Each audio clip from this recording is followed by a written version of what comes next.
A Day on the Focus, with Anne. Hello, history buffs and casual listeners alike.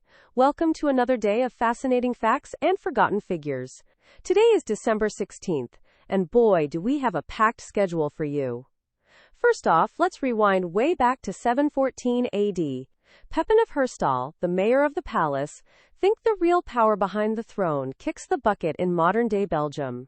His grandson inherits the title, but Grandma Plectrude basically runs the Frankish kingdom. Talk about a power grab. Fast forward a bit to 755 AD, and bam, on the forge. The An Lushan Rebellion erupts in China.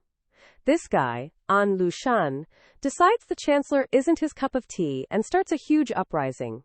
Sounds like a Monday morning for some people, huh? We're skipping ahead a few centuries. Who's got time for the intervening years, right? To 1431. Henry VI, a kid actually, is crowned King of France at Notre Dame. Not exactly the most thrilling coronation story, but hey, it happened. Part of the 100 Years' War mess, which is just one long ugh in the history books. And then, the 1500s. 1575 saw a massive earthquake in Chile, estimated at 8.5 on the Richter scale. Imagine that. And just a few years later, in 1598, the 7 Years' War wrapped up with a naval battle, the Battle of Noryang. Allies versus Japan. Allies win. Finally, some good news for a change. Hold on to your hats, because the 1700s are a whirlwind. The Boston Tea Party, December 16, 1773. Need I say more? Also, the very last eruption of Mount Fuji in 1707. No word on whether it was a dramatic eruption or more of a meh kind of thing, and the Articles of Confederation get ratified. It's almost like all the cool stuff happened in one century. But wait, there's more. 1811 brings us a series of earthquakes near New Madrid, Missouri. Always a popular holiday event, apparently. 1838, the Battle of Blood River. Voortrekkers versus Zulus. Again, a win for the Voortrekkers.